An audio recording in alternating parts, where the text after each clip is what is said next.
Hello, welcome. This is Rebecca Combs at Design and Adorn, and I am so excited to share with you the all new Dreaming of Venice necklace. Here she is. Dreaming of Venice features an incredible hand wire wrapped pendant with a genuine Murano glass focal bead at the center of it. The necklace itself is beaded kumihimo featuring a two-color ombre. So we'll be starting in one color and then shifting to another. And throughout that transition, we will have some little spots of an accent color. The accent color is always going to be the same color as the wire working on your pendant. So all of the gold colored pendants are going to have gold here. We also have some kits available with silver, some in copper, and some in a vintage brass. Here at the center, we're going to transition to some size 11 seed beads. And what's great about this is it makes just a little spot for the pendant to rest so that it's less prone to climbing up the necklace, which is just a little personal pet peeve of mine. So last year when this kit debuted, I really worked on what would be a simple solution just to keep those pendants better centered. And this is it, just a few size 11s at the center. And from there, we continue with our fade in our beaded ombre. And at the back of the necklace, we're finishing with these beautiful tiara cast toggles.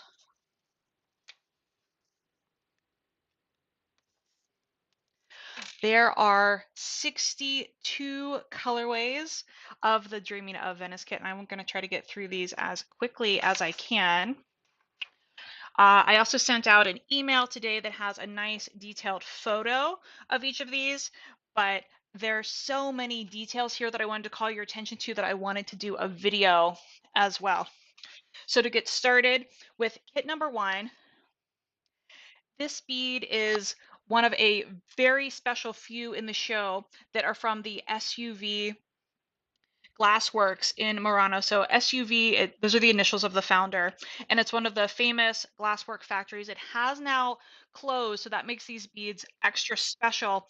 And one of the things SUV is known for is using very old cane. So cane from the 1930s and 40s, and you can see that here in this piece. When you look at this particular cane where it's the yellow and blue stripes surrounding the concentric circles of white, red, yellow, and green. This particular cane is from the 1930s, and the detail is just incredible. So on this piece, we have that floral cane, as well as another type of flower here with the orange drawn flowers. So like the glass has been pulled in this movement here.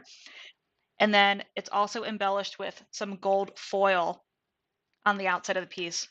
And then we wrapped this to have this lovely chain tassel with some crystals picking up the colors out of the beads.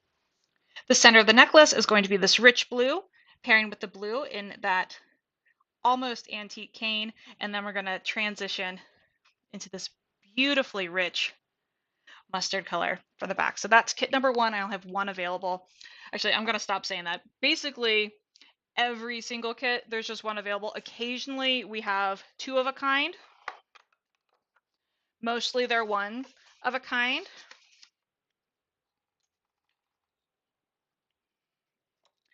Here's kit number two. And this one is in a rich Merlot.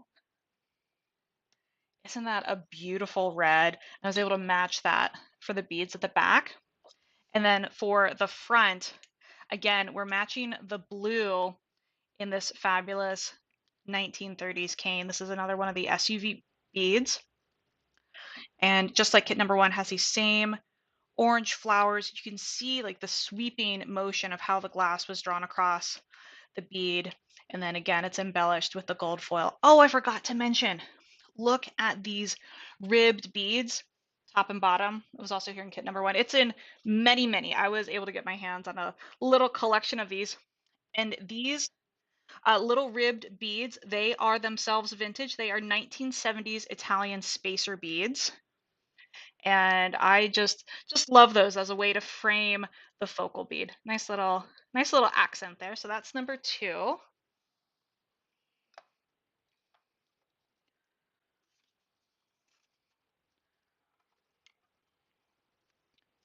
Number 3, this is another one from the SUV factory. And here you can see that 1930s cane. So here we have a whole flower garden with lots of different types of floral cane here, and some of the milleflore up here, and the gold leaf with a nice warm red background. That's what we're playing with here for the center of our necklace. And then look at this crowning glory flower in this vivid orange. That's what I've picked for the back of the necklace. Different flowers, same colors, different arrangement, and this bouquet on the other side. So that's going to be something when you're wearing your necklace, is they are double-sided, so you'll have to decide every time you put it on which way you want to have as the front.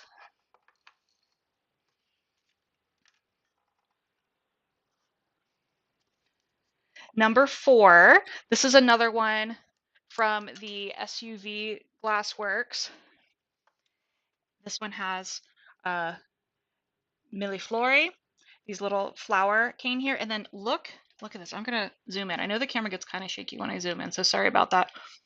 This is filigrano, so filigree work. So these really micro thin lines of white glass, they're sort of spiraling around themselves. So that was made in the cane and then drawn and pulled over this bead. Just spectacular. And this one actually has 2 layers of gold leaf. You can see inside. So there's a base of opaque black, then there's gold foil, then the filigrano, then clear glass, and then here's our embellishment with the milli milliflor millif oh, I'm tripping. I'm tripping on my Italian, and I'm so sorry. With our little flowers, and then there's more gold leaf on the outside. This one's really special. I love the filigree works.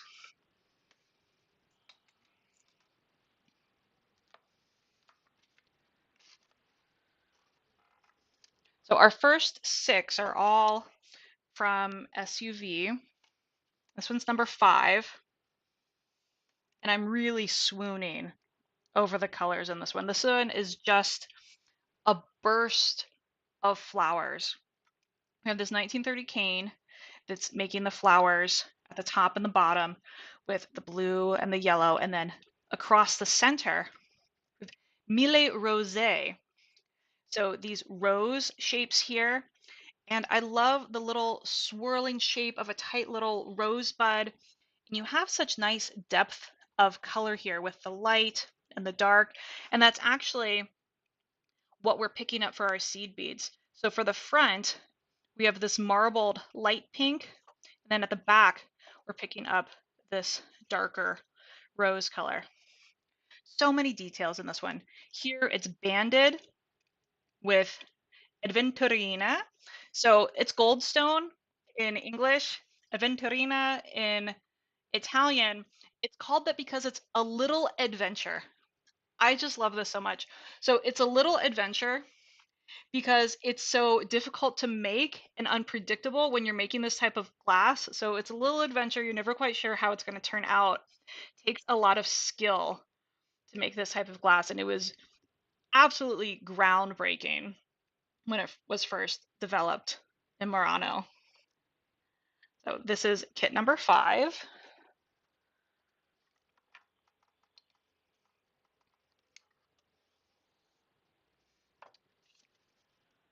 And number 6, this is my last one that has the 1930s cane. So it's here, you can see the striping. This one, it's not exactly the same cane as the other. This one has more of a chevron at the center, and then the blue and yellow stripes. And what I think is so fascinating about this piece is you can tell that it's blue and yellow, but it's been pulled such that it reads as a really lovely green, this fantastic olive green. And that's what we're putting with this for the back of the necklace. We have a lustered translucent olive green, and then you can see that the base of this bead is this really rich cobalt, And that's what we've done for the front. Beautiful pops of orange flowers. They almost seem to be flying this way across the bead. Gold foil. This is an incredible piece. And of course, all of these have such great movement with the tassel down here and the wire wrapped crystal beads.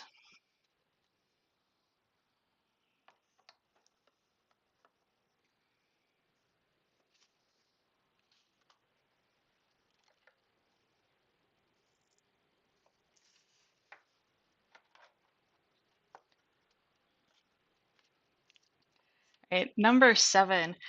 So now we've changed shapes. Now we're into the longer rectangles. Oh, let me just get a ruler here. These are quite large. They're about 1.25 inches. And then the bead itself, is that like 1.5 inches? If you have it with the whole tassel, it's about 4.5 inches long. So a really stunning focal piece, very bold statement with such amazing blues. So maybe I just like flowers, but I see flowers all over the place. These are definitely just abstract splotches, but I still get a bit of a floral vibe from them. And what I find interesting about this technique is they've layered translucent glass with some opaque white. So you get a lot of shading in the colors depending on how much of the translucent glass is with the opaque white. So we have several different shades of the turquoise, and then again, the lighter and the darker with the cobalt here. So we're going to have these beautiful turquoise seed beads for the front, and then we're going to transition up to this wonderful translucent cobalt for the back. This is number 7.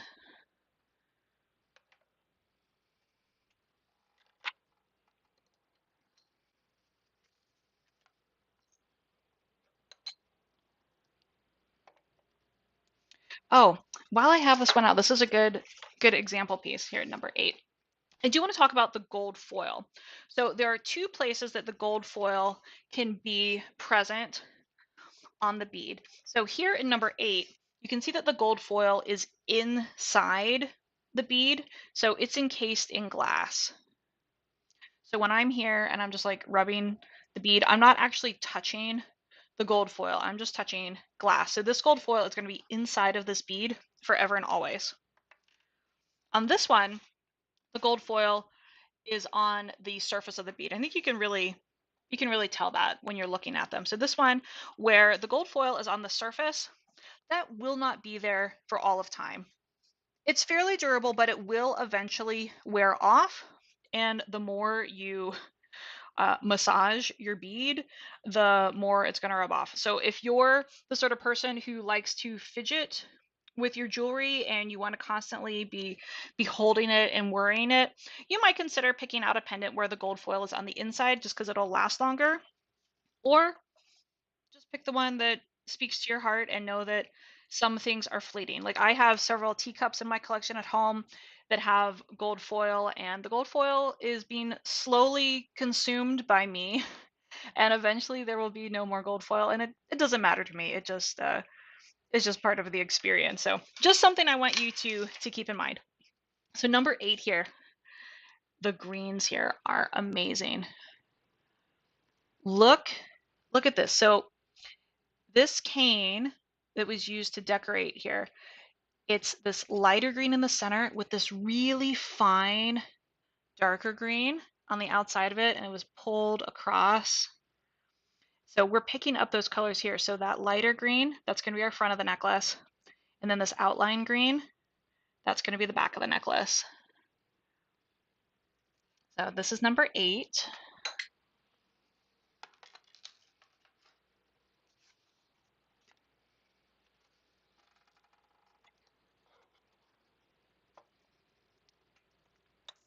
So all of these kits, they're arranged basically by the color of the wire wrapping first. So we're going to have all of the gold, and then we'll do the different metals as we get further along the line. So this one's number 9, another one of these stunningly large, dramatic focal pieces. There are so many colors in here.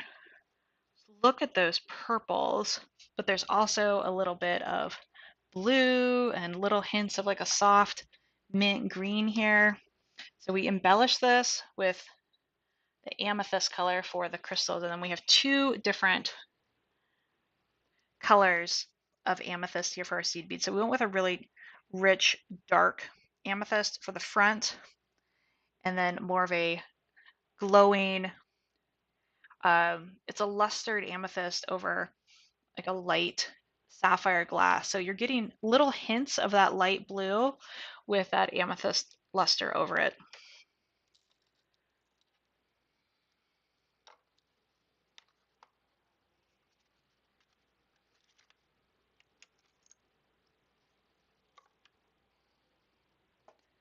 This one's number 10.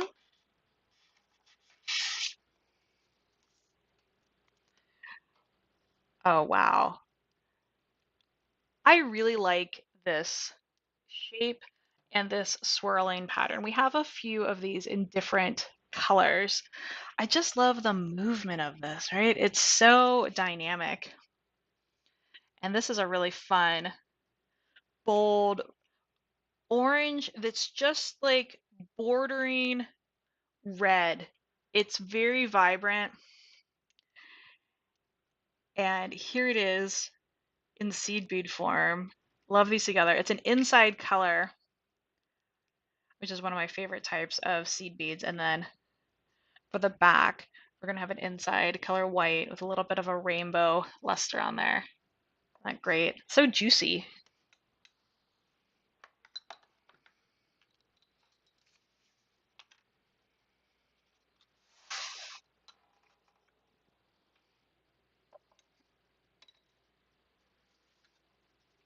Here's number 11. So again, we have sort of like a reddish orange, and that's what we're going to have here at the front. This fantastic swirl of the aventurina, that little sparkling gold stone in there. Love that. Got the gold foil at the center, clear base with nice details with the black. We're going to have black for the back of our necklace. Number 11.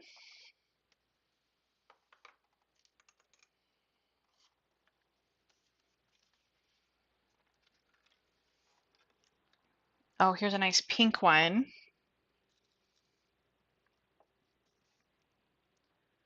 Beautiful, soft pink. Same design concept. And just like when we zoomed in on the green one in this collection, here you can see the detail work where you have the lighter pink framed with the darker pink. And we have the aventurina, this beautiful copper. I love the copper accent here with the pinks and the white, and you have the gold foil behind it. We're gonna have a nice soft frosted pink for the front, and then we're gonna transition to a lustered translucent pink for the back. This is number 12.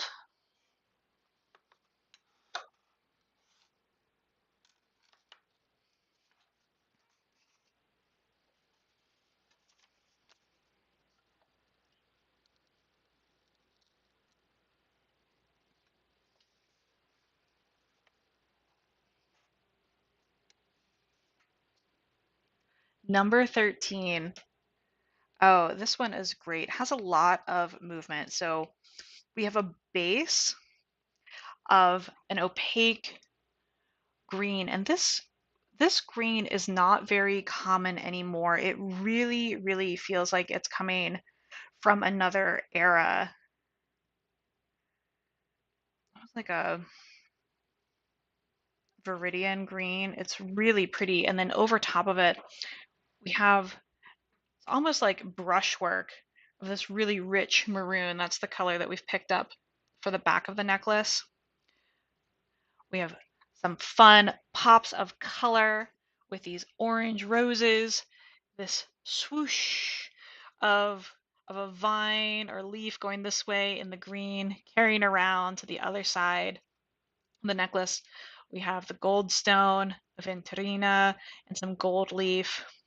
So picking up this coppery gold stone as our accent. That's what we picked for the front of this necklace. And also, it's a matte metallic copper. So we're also getting little hints of orange and green on there to just play with some of the colors in this piece. I love this one. This one feels vintage. It's not vintage, but it has that aesthetic.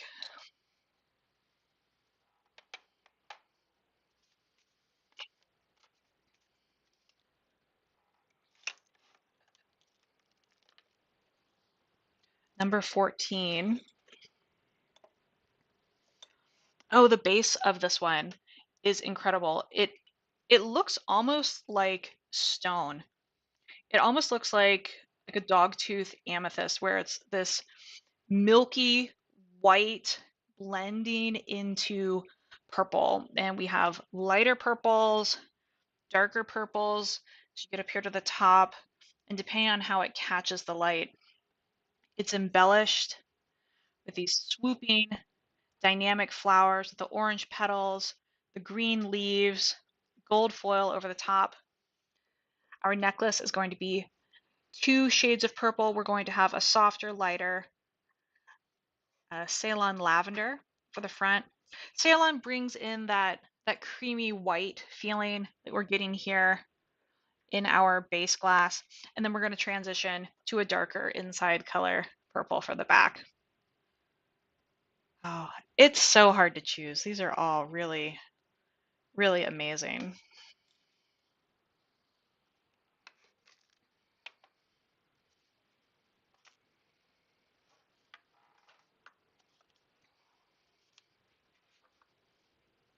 Oh, number 15. This one is really, really different.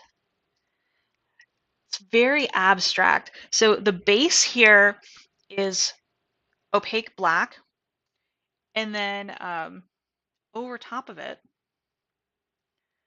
the cane has been like swirled and pulled and melted. So what were flowers are now just like swirling abstracts, and in between, it's been embellished with the gold foil. You can still get little like snippets of, like, here was a chevron cane, and you can see some of the flower shapes. So we have like the blues and the whites and the red, but everything is just swirling together. So it's very dreamlike, like everything's just blurring together. And I think it makes it somewhat contemporary, but also I think kind of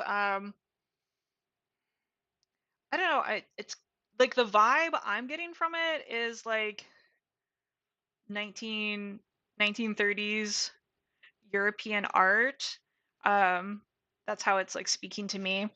We pulled lots of neutral colors for the crystals on this one, and for the necklace, I think the most prominent color in these swirls is the blue. So that's what I pulled to be the front of the necklace. And then, of course, we have this solid foundation of the black. So that's what we're going to fade to for the back. So that's number 15. Very interesting piece.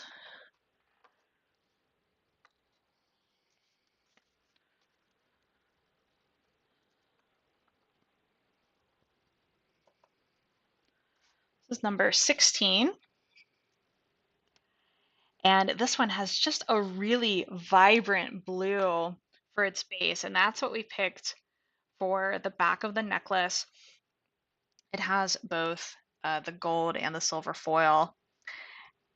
Fun little swirls of turquoise, which we picked up in the crystals, the aventurina, and then this darker swirl over it is actually a really dark purple. I know sometimes it appears black on camera, but when you hold it in the light, you can see that it's actually a really, really like dark plum. So that's what I picked for the front to be a nice contrast with that vibrant blue.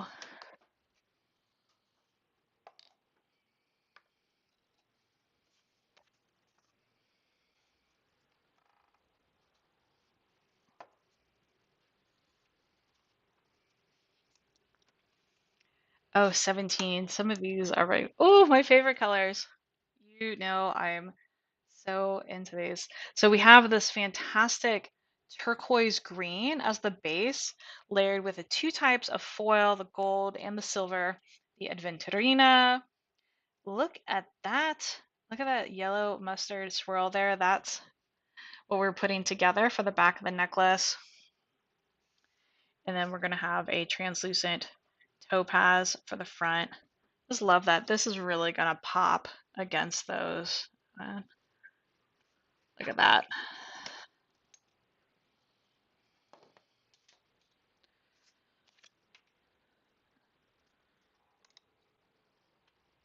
Here's number 18. I need you to quit changing sides. It's making me dizzy. Here's number 18.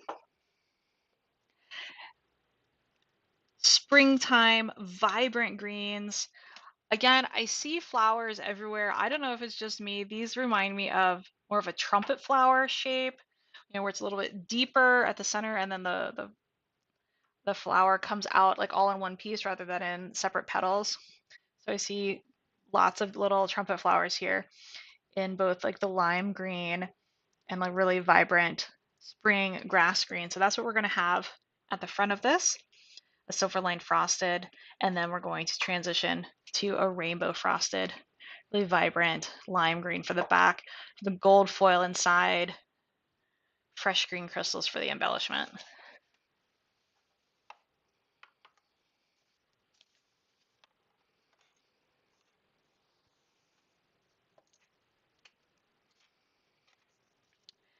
Number 19, this is a unique piece. I love how this one is done. So you have a opaque black base, and I love how the foil is sort of you have like the movement of these cracks in the foil. It's just how it was spread across it. It makes me think of a landscape. Then you have over top of it the swoop of translucent light blue glass. In some places it's a little bit lighter blue, some places it's a little bit darker. Very dynamic. We are getting some silver coming out here with that silver foil. So for the back, look at these beads. These are black with a partial silver coat. Um, it's just the perfect bead for this. So the back section of this necklace, when you braid this up, rather than being solid black or solid silver, it's going to appear like it's a bit of a bead soup of silver and black at the back.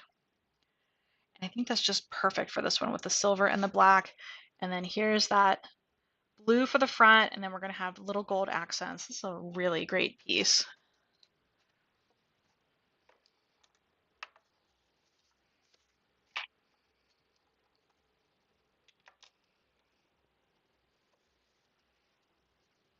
Right, number 20.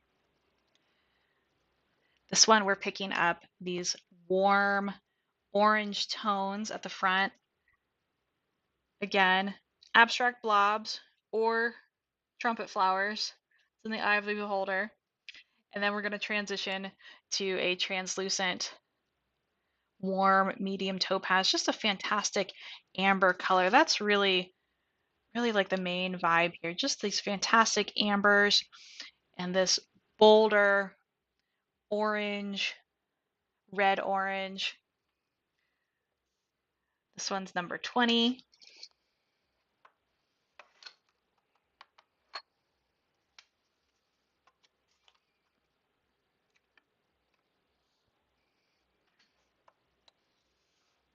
This is 21. This is a really fantastic piece. There's a lot of work that's going into this one. So at the very center, you can see the gold foil. And look at this ribbon of blue. Look at how it moves. Look how dynamic that is, where you have the lighter blue framed with the darker blue, the filigrana, the filigree on the outside. It's such a unique piece. I love all the movement. Now you're going to get an excellent deal on this piece. I do want to point this out. Let me zoom in on this one. This one looks like the artist changed their mind about maybe doing some sort of surface embellishment. These are marks from like a grinding wheel. Like maybe they were going to go frosted with it and then change their mind. And I thought the piece was too unique to put back, even though it has those marks. So when you see it on the website, it will have a special price. It's marked less than it would be for other beads in this price grouping, and that's why. I just want you to know why it's marked less than the others. But I just love it. It's so dynamic. I love all those swirling layers in there. And the grinding marks, they're only on the back, so you could definitely just put that piece with the back facing the back, and then you won't see it anymore. So we're going to have this bright cobalt, so that's the darker blue here, and then the lighter, more of a periwinkle. That's going to be the back of our necklace. So that's number 21.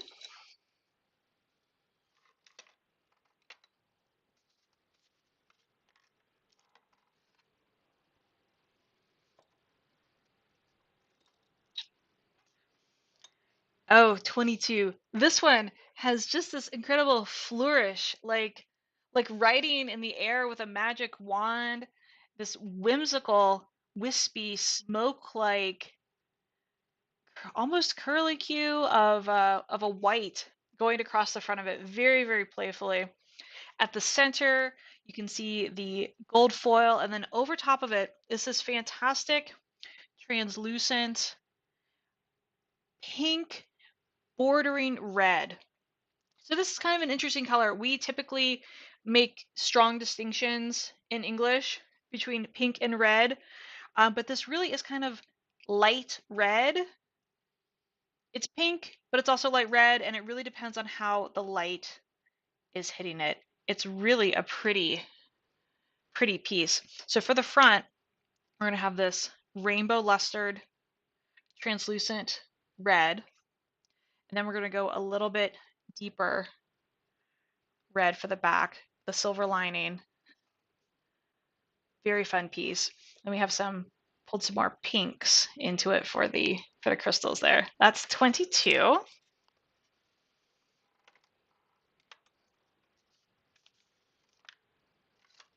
Oh, 23 is another one with the SUV cane.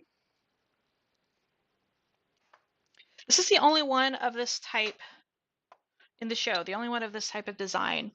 So it's a flat oval, black glass base, and then look at these flowers. Look at that flower cane and how that was pulled across. They almost look 3D, like a 3D drawing where they're like coming off the bead in this beautiful, beautiful teal, and then gray at the center, and then that little dot of yellow at the very center of the flower. So this turquoise and gray, and that's what we're doing here for the necklace. We're going to have this beautiful soft turquoise blue at the front, and then we're going to transition to a lustered gray for the back. This one's from the SUV factory.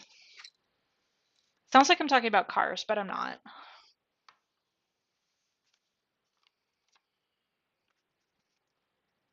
24, this one is the opalino, is the type of glass here. So I'll show you what that is. So this type of like translucent jewel-like glass, I call this opalino. It's really pretty. I think it has a very nice like contemporary feel to it. The shape. We're going to have black at the front, and we're going to pick up this teal color to the back. We have a mixture of frosted and shiny silver lined teal for the back of this one. That's 24.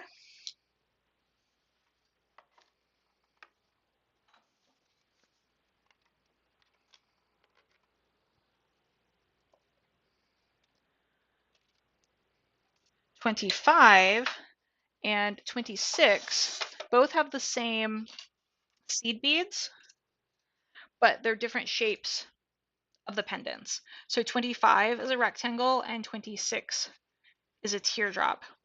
So they both have the black glass base, and then they have the Mille Rosé little rose garden here with some burgundy red roses, some beautiful yellow topaz roses, and those are the colors that we've picked for the necklace. We're going to have the burgundy at the front and this beautiful soft suede gold for the back. So here it is with 25 and then 26 with the teardrop shape. So just whichever shape appeals to you.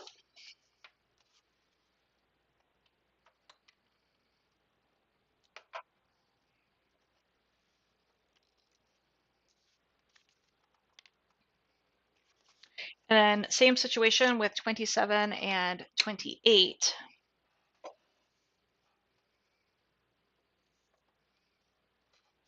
So 27 is a teardrop, 28 is the rectangle.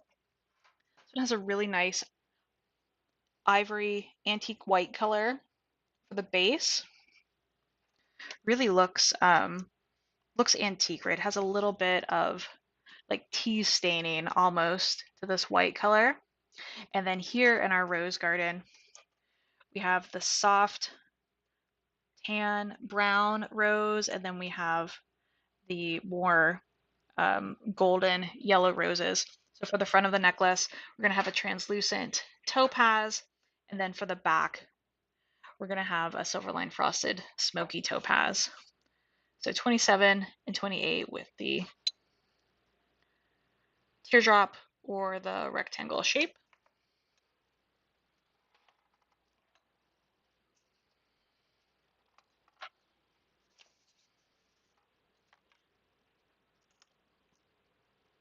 '29 is another one in our rose garden, Mille Rosé. Here we have a really fun, vibrant orange, and we're picking up the color of this beautiful vine in here. There's a really fantastic, almost glittery green in there, and that's going to be the front of our piece here. And then we're going to transition into a frosted green for the back. Oh, yeah, it's going to be really fantastic together.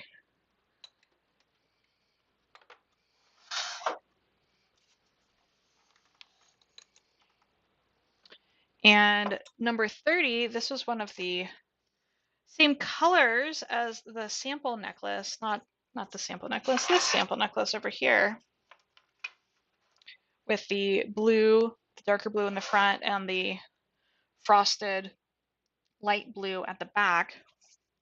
Again, this is one of the situations where I had the rectangle and the teardrop is what's available in the show. This is number 30 with this beautiful rich cobalt blue, and in our rose garden we have both light blue and dark blue roses with this glittery green vine, gold foil, fun little crystals. Yeah, I love that.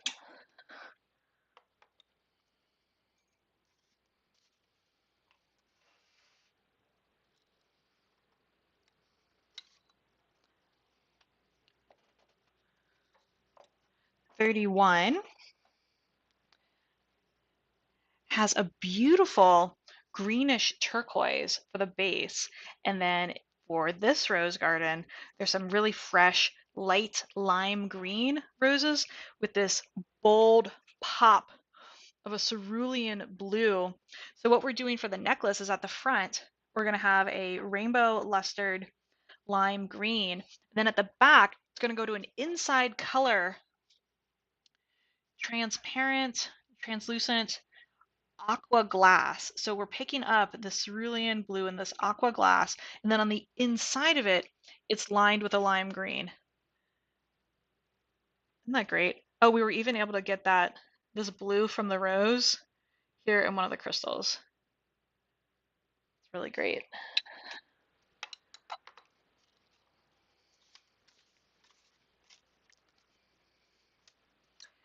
'32.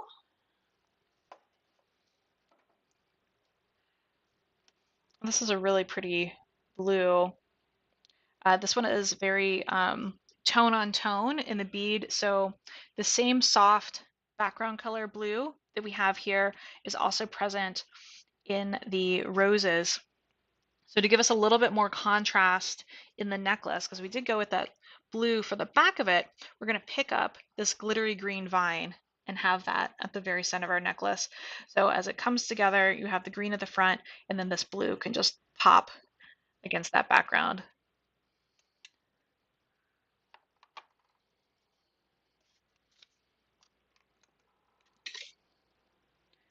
And 33. So this is the same Same type of pendant, just in a different shape. So we have, again, the blue background, and this time we put with a blue and white, just changing it up a little bit here. Really pretty, soft blues, with the gold foil detail. Oh, I didn't point this out on the others, but all of these rose garden ones have it. They're lined with the aventurina above and below the rose garden. It really stands out nicely in contrast with this light blue. What a pretty piece.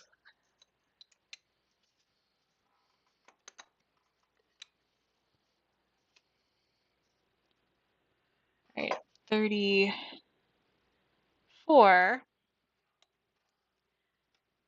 Oh, this one's fun. This one almost has a bit of like maybe like a bit of an animal print vibe, like not exactly, but a bit of like a leopard print type feel to it. So it's a white base at the center, and then over top of it there's lighter and darker topazes, and sort of like a swooshing movement this way at the very top. You can see the movement of the glass, and then you have the speckles on the inside. So we're going to have a dark rainbow, almost like a coppery smoky topaz for the front. And then as we move to the back, we're going to have a frosted silver lined light topaz. It's just like really capturing that soft topaz in our focal bead there.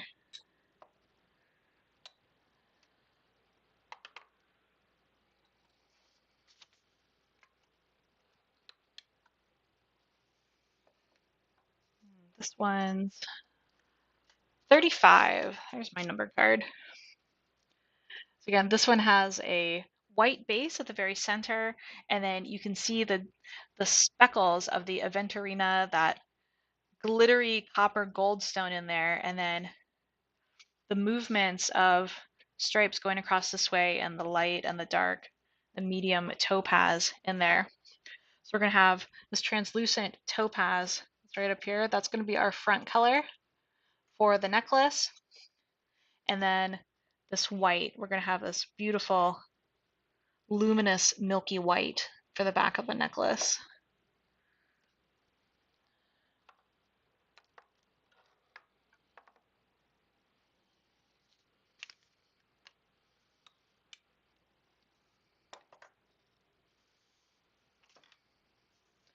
Right, here's number 36. Oh, oh, these colors. So you have the foil at the center, and it really catches the light here. And then over top of it, we have translucent cobalt and a translucent turquoise blue, and then we have little speckles of the glittery copper aventurina. Oh, this one has quite the collection of crystals down there. Look at that. And here's the front of the necklace. Isn't that great? So we have this luminous milky turquoise at the front, and then the back, look at that. So it's a rainbow cobalt, and it's just really wonderful with the darker cobalts in this bead. Fantastic.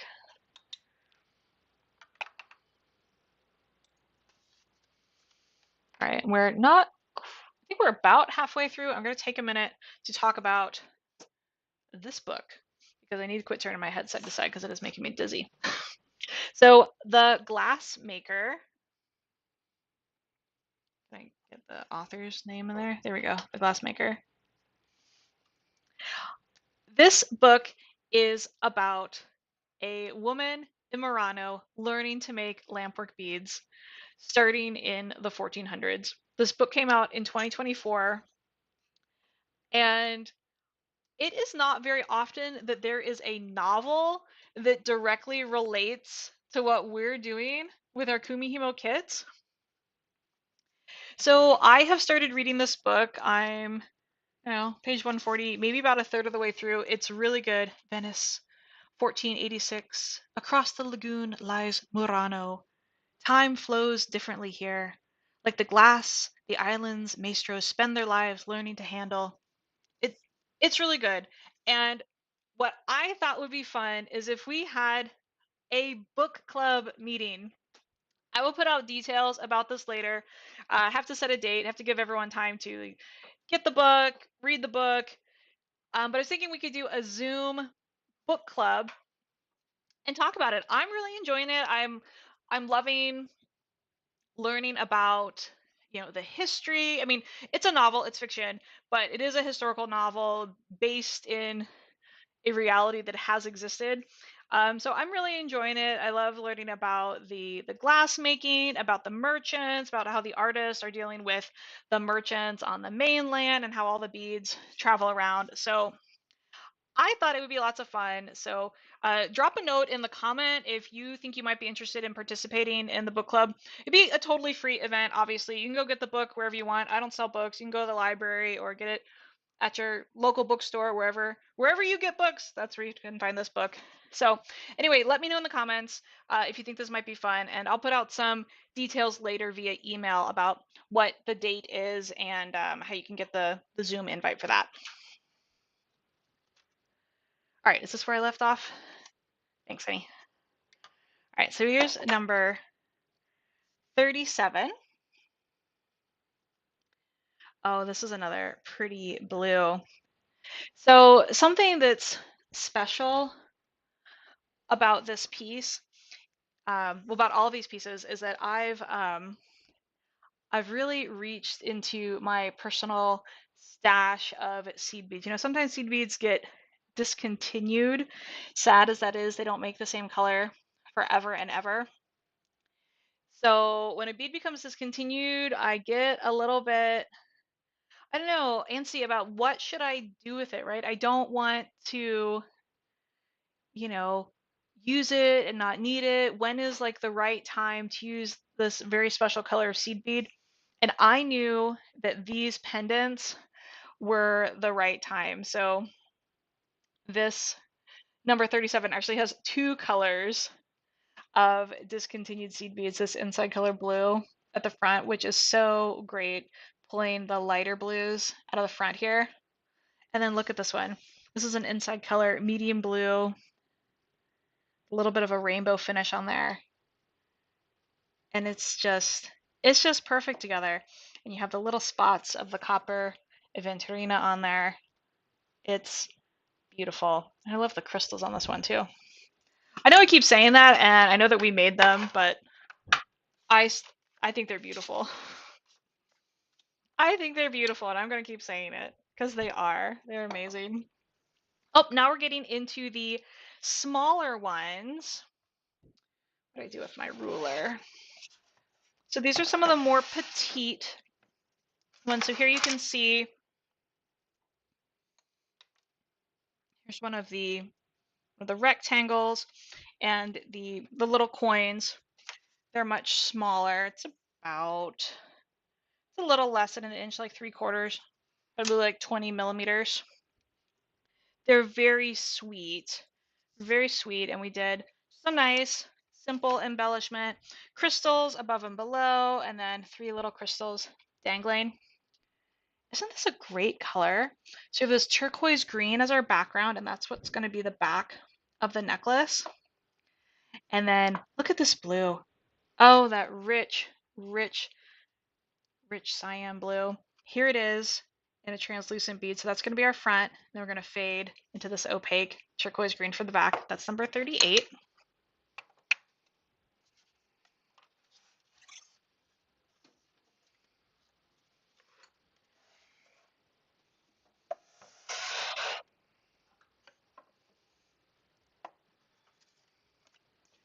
Number 39, this is one that I have 2 of. Oh, this one's fun. So we have this red. Ooh, look at that red. How great is that? So we have that same red here for our seed beads at the front. And in this rose garden, there are topaz and this wonderful center of that rose.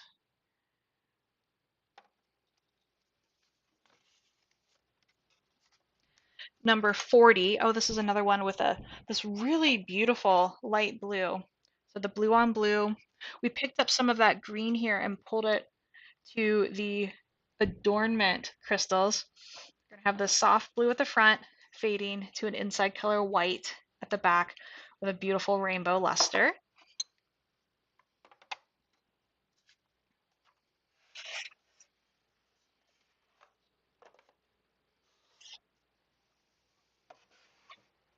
There's 41.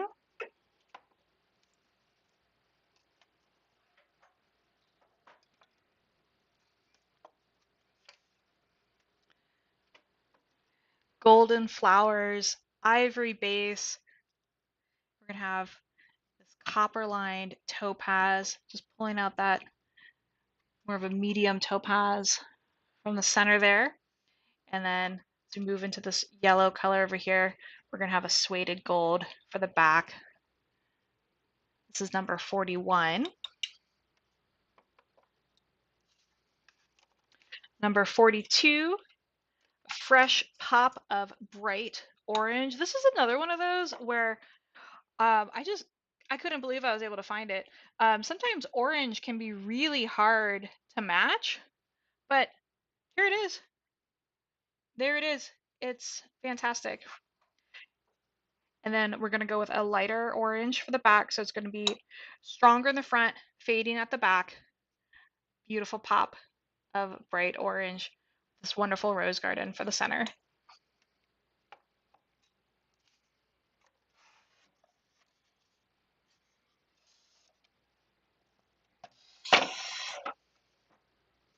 $43.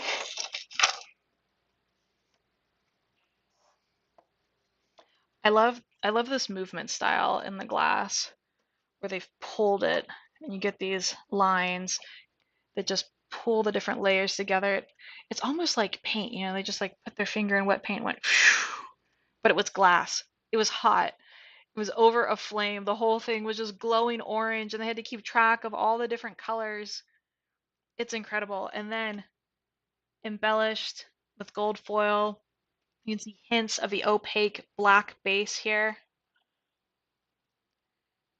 And just simply adorned with some copper and some black crystals. We're going to pull out this this mauve pink color. We have a really soft, translucent, lustered mauve for the front. And then we're going to fade to black for the back of the necklace. This one's 42. 43, this is a style that I think is very, did I say the wrong number? 44. This is 44, thank you. Richard is here helping me and keeping me from saying the wrong numbers. I think when I think of Venetian glass, when I think of Murano glass, this is a style that always comes to mind.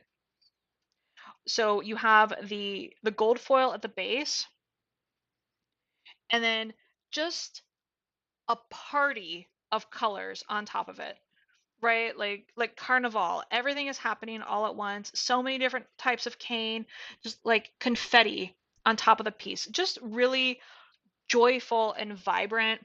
Means you can wear this necklace with anything. It has so many colors happening. So we're going to pick up some of the topaz in here, and that's going to be the front of our necklace. And then we're going to transition to a nice solid black for the back. This is number 44.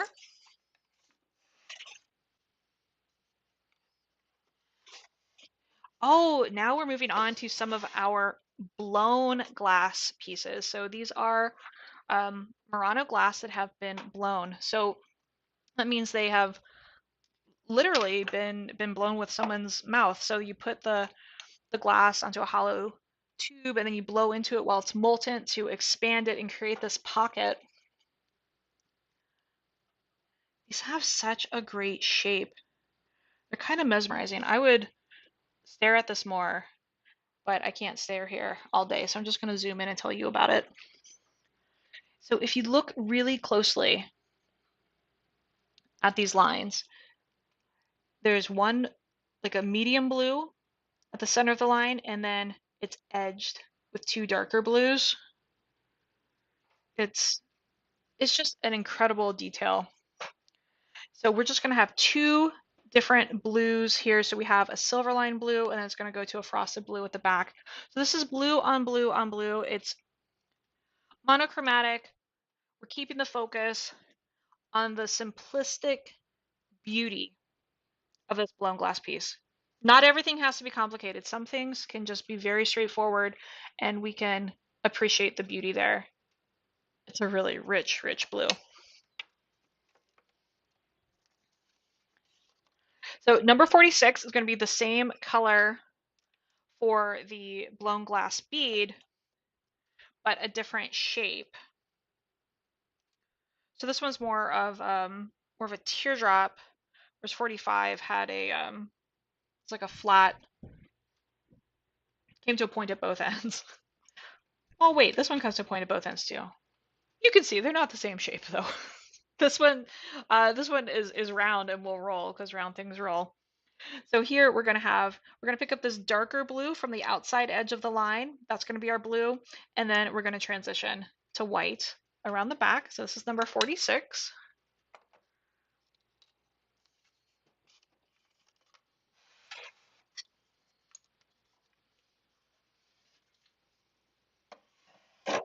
Oh, these two are fun. 47 and 48 remind me of stained glass.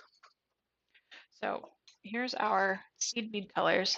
48, sorry, 47, 48. So different shapes, same concept. So they're blown, they're clear, they're hollow, and the lighter part is a really, really light topaz.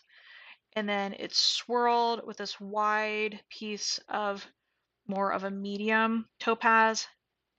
The black line in between is just, it's so interesting, these pieces. All this over here on the 48 side. So just different shape. So we're going to pick up this darker topaz for the front of the necklace and this lighter topaz for the back. Those are great.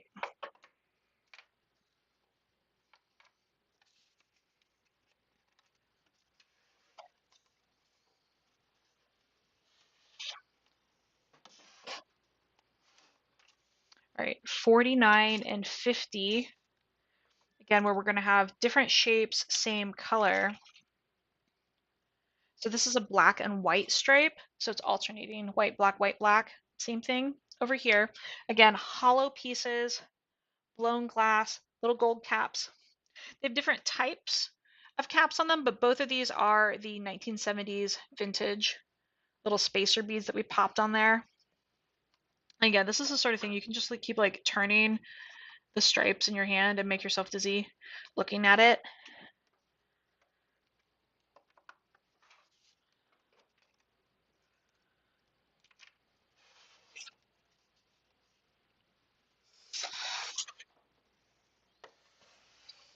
And then these are the last two of the blown glass, which means, oh yeah, I just have a little bit more in the gold and then we'll be changing metal colors.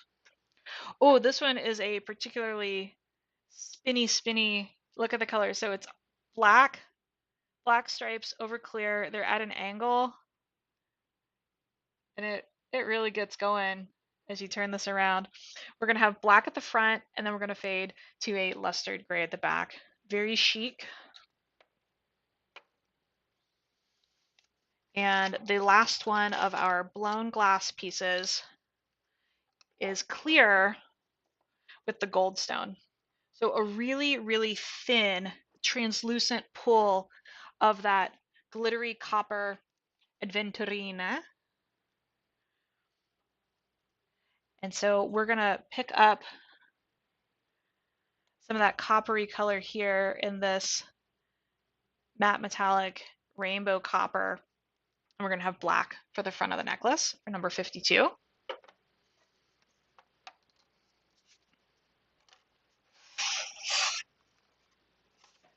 right, 53 and 54. Oh, this is where we're changing metals. So this is 53 with the gold foil at the center, and 54 has silver foil. So again, there's just this wonderful party time confetti explosion of colors here at the center. So I've made a mix. So that cobalt blue is fairly prominent in the confetti. So I use that as the base. So it'll be mostly that. And then you'll have this rainbow sprinkling of these other colors at the center. And then we're going to transition to solid black at the back. I just have the one of 54 with the silver, but I do have 3 of the 53. And you can see they're totally the same and not at all the same, right? Like if you hold them at a distance, you wouldn't be able to tell them apart. But once you start looking and they're like, oh, this one has this type of cane here. Oh, this one has a little different flower here. That's one of the fun things about them, how unique each bead is.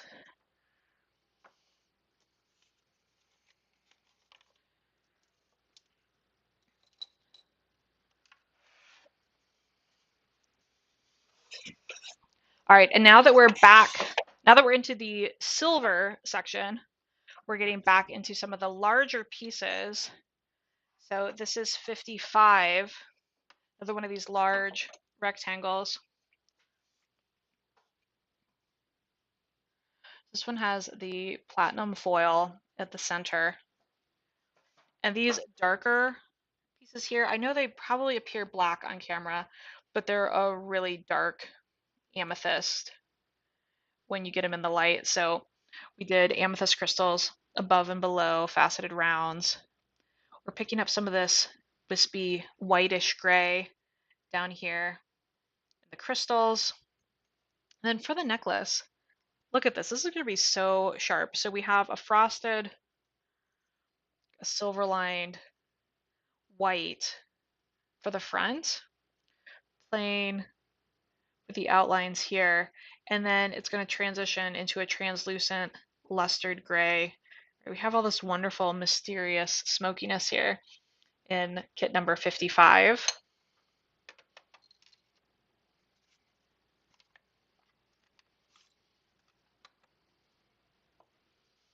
Oh, the blue is so rich in this one. So this is 56 with the gold and platinum foil. Cobalt blue base layer. We have the foil on top of that. And then more layers. We have this turquoise swirl. We have the goldstone swirl. Excuse me.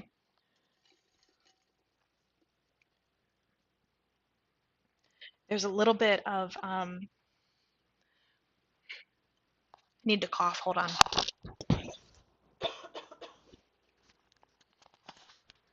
Sorry, I took my mic off. Hopefully I didn't cough in your ear. My throat's just getting dry from all this talking. So over top of the foil, we have this turquoise, and look, we were able to get that here in our crystal with a little bit of this like amethyst secret color on there. So for the front of this necklace, we're picking up the gold. And I gotta tell you here for kit number 56, this is a bead I have on my shelf for very, very special occasions only.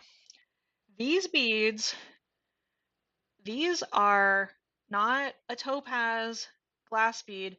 These are clear beads with 24 karat gold lining. Why? Because it is the perfect bead for this pendant. I don't break these out very often because, as you can imagine, those are some precious, precious little seed beads there with the 24 karat gold lining. But they were perfect for this, and it's worth it because these are really, really, really special kits. So that's what's going to be the front here. And then look at that perfect, perfect blue at the back. Oh, whoever gets this is going to be so happy wearing it around. This is a really pretty color.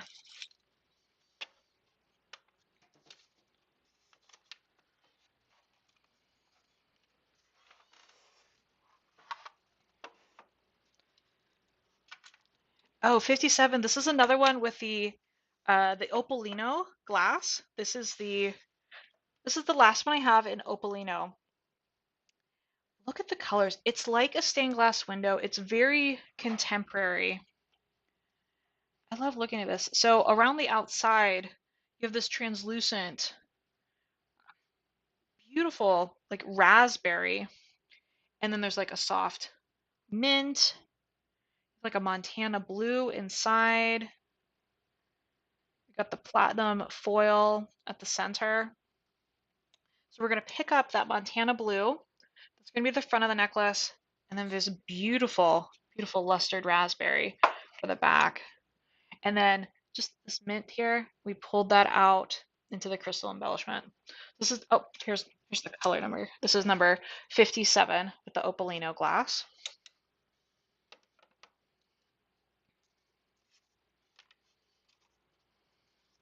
58 is the only frosted pendant in the entire collection. It's stunning. It's so different. It looks like it was carved. It has this incredible texture. I don't know how they did this one, but it seems like someone like chipped away and revealed it. The swirls of the gold stone, this really rich pink, and I told you that this pink seed bead would appear again because it's just the perfect match. So that's going to be the back. We're going to play with this softer pink, the front with this marbled pink. Really unique piece. You don't see the frosted ones like this very often.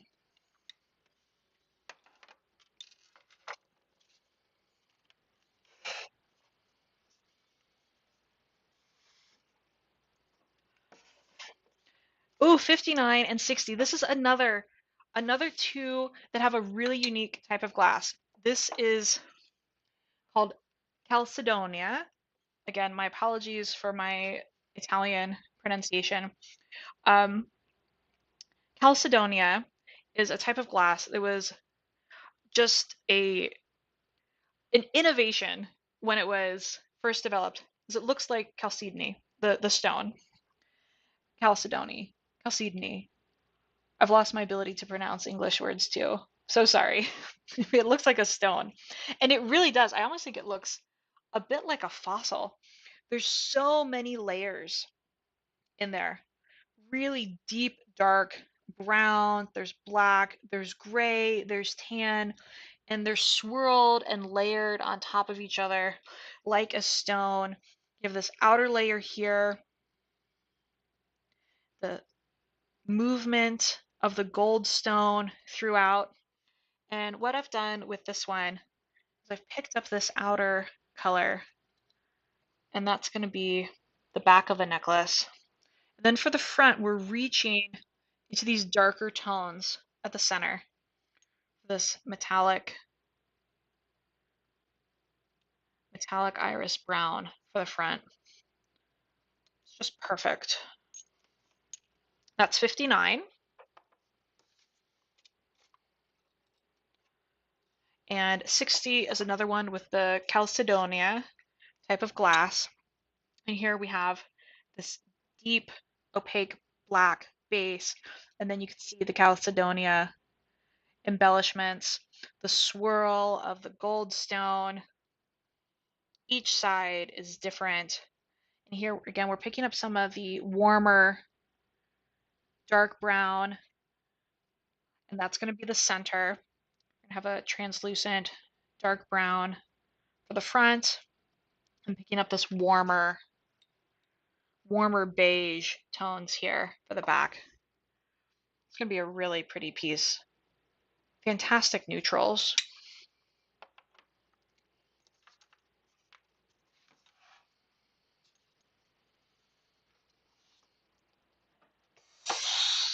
And I have two more kits to show you. These are both those drama pieces with the big, elegant chain and the crystals. Oh, just look at it. So we have so many different purples and red violets happening in this piece. So I picked the bluer tone of the purple for the front, and then here we have the redder red violet for the back. Purple's an interesting color that way, that it can go cool, it can go warm, and here it's doing both. So this is a wear it with anything warm or cool, because we have both present. And look at all the layers. Look at all the layers. This one's so pretty. I know I keep saying that. They're all so pretty. So that's number 61. One more. Thanks for sticking with me. 62. This is another one with lots of colors. So there's this fantastic blue gray, there's red violet, there's purple, the blue becomes purple over here, there's little hints of green, there's brown, you have the foil at the center, there's black behind that. So much detail in these pieces. So we're picking up the blue gray, these blue gray pieces, that's going to be the center of the necklace.